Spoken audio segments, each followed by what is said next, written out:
Morning student. आज हम आपको डिसेबिलिटी एटिक्वेट्स के बारे में बताने जा रहे हैं। इससे पहले जो इसके 3 हेडिंग्स थी मनोज सर बता चुके होंगे आपको और अच्छे समझाए हैं, तो हम आज से यहाँ से कंटिन्यू करते हैं। तो डिसेबिलिटी एटिक्वेट्स मीन्स आप लोग समझते होंगे कि एक शिष्टाचार होता है। तो जो दिव्यांगजन हैं, जो शारीरिक रूप से अक्षम लोग हैं, जो शारीरिक रूप से असमर्थ लोग हैं, तो उनके साथ हमें किस प्रकार का शिष्टाचार रखना चाहिए, किस प्रकार का व्यवहार करना चाहिए, ये चैप्टर में ये हेडिंग हमें ये चीज़ बताने के लिए आप लोगों को जानकारी देने के लिए है।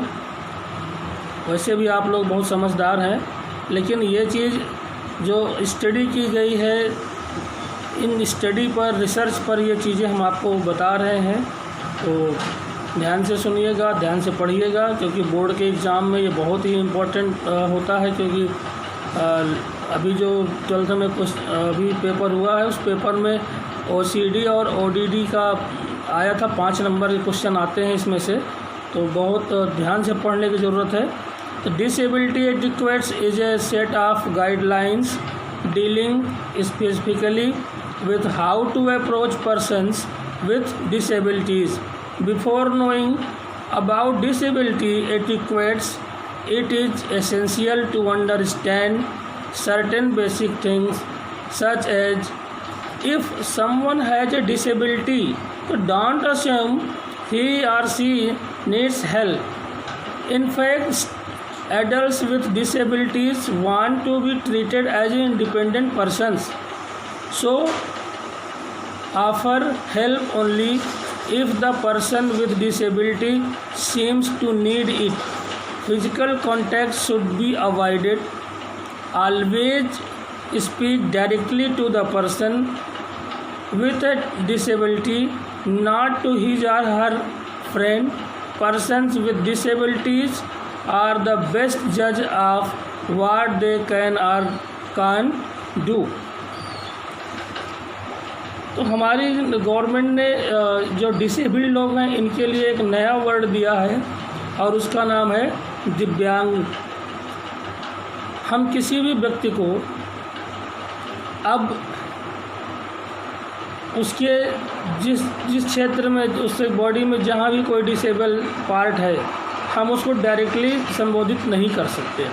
हमको नहीं कहना चाहिए ये ह्यूमन बीइंग है, ये ह्यूमन मानवता के ख़िलाफ़ है। ह्यूमन बीइंग ऐसा हमारी जो सोच है कि मानव हैं हम, और जो दूसरे लोग प्रताड़ित हैं या पीड़ित हैं, उन लोगों को कभी हम अपने शब्दों से कभी घायल ना करें कि हमारी कोई बात उस व्यक्ति को बुरा लग सके जो निःशक्त जन है।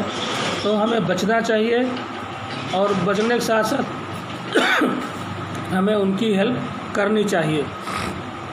असमर्थता या दिव्यांगता, जो शिष्टाचार होते हैं, विशेष रूप से दिव्यांग या असमर्थ व्यक्तियों से संपर्क करने के तरीके के साथ दिशा निर्देशों का एक ग्रुप है। असमर्थता या जो दिव्यांगता है, शिष्टाचार को जानने से पहले कुछ मूलभूत बातों को समझना अत्यंत आवश्यक है।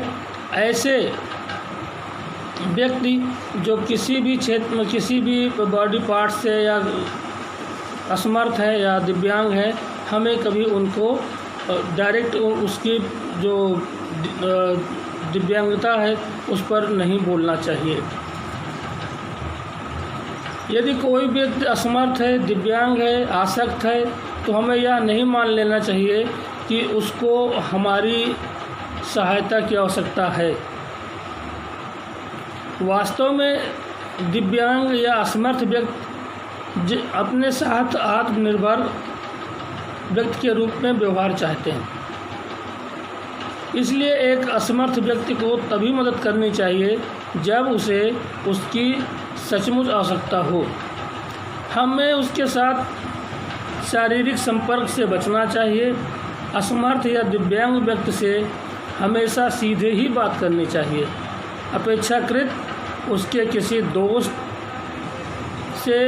दिव्यांग या असमर्थ व्यक्ति यह बहुत अच्छी तरह जानते हैं कि वे क्या कर सकते और क्या नहीं कर सकते।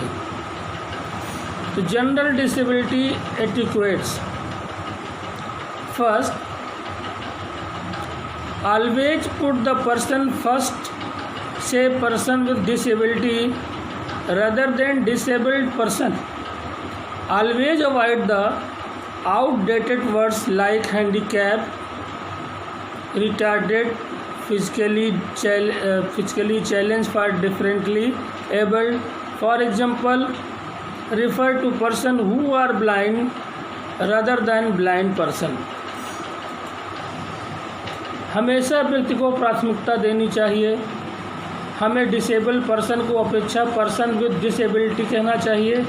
हमेशा पुराने शब्दों जो आउटडेटेड वर्ड हैं, जैसे विकलांग हैंडीकैप कहते हैं, रिटार्डेड शारीरिक रूप से विकलांग रिटायर्ड कहते हैं, या फिजिकली हैंडीकैप कह सकते हैं, या दिव्यांगजन, ऐसे प्रयोग हमें डायरेक्टली उसको नहीं करना चाहिए। एग्जाम्पल के लिए ब्लाइंड पर्सन की अपेक्षा व्यक्ति को अगर पर्सन हु आर ब्लाइंड या दृष्टिहीन का प्रयोग करना चाहिए, ऐसे लोगों को हम कर सकते हैं। In case of introduction to a person with a disability it is appropriate to shake hands. एक दिव्यांग या असमर्थ व्यक्ति से मिलते समय हमें अपना परिचय देने के लिए उससे हाथ मिलाना उचित होता है। Third, when you meet a person with a visual impairment always identify yourself and others who may be with you. एक दृष्टिहीन व्यक्ति जो आँख से जिसको नहीं दिखाई पड़ता है, उससे मिलते समय हमेशा अपनी व अन्य व्यक्ति जो आपके साथ हो उसकी पहचान अवश्य कराएं। Fourth, when you meet a person with a visual impairment, always identify yourself and others who may be with you. Fourth, leaning or hanging on a person's wheelchair should always be avoided because such is generally considered annoying.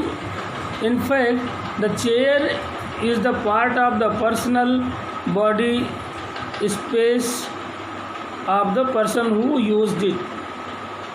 Wheel chair पर बैठे हुए व्यक्ति पर कभी भी झुकना या लटकना नहीं चाहिए, क्योंकि आपके द्वारा किया गया ऐसा कार्य सामान्य तौर पर कष्टप्रद सोचा जाता है। वास्तव में चेयर का वह भाग बैठने वाले व्यक्ति की निजी जगह होती है, अतः उस पर झुकना नहीं चाहिए या लटकना नहीं चाहिए। Always listen carefully as well as attentively when you are having conversation with a person who has difficulty in speaking. यदि कोई व्यक्ति जिससे बातचीत करने अर्थात बोलने में कठिनाई होती है, उसकी बात को हमेशा ध्यानपूर्वक सुनना चाहिए, समझना चाहिए। उसकी बात पूरी होने तक हमें इंतज़ार करना चाहिए। धैर्यपूर्वक उसकी बातों को हमें सुनना चाहिए। सामान्यतः ऐसे व्यक्ति से छोटे प्रश्न करें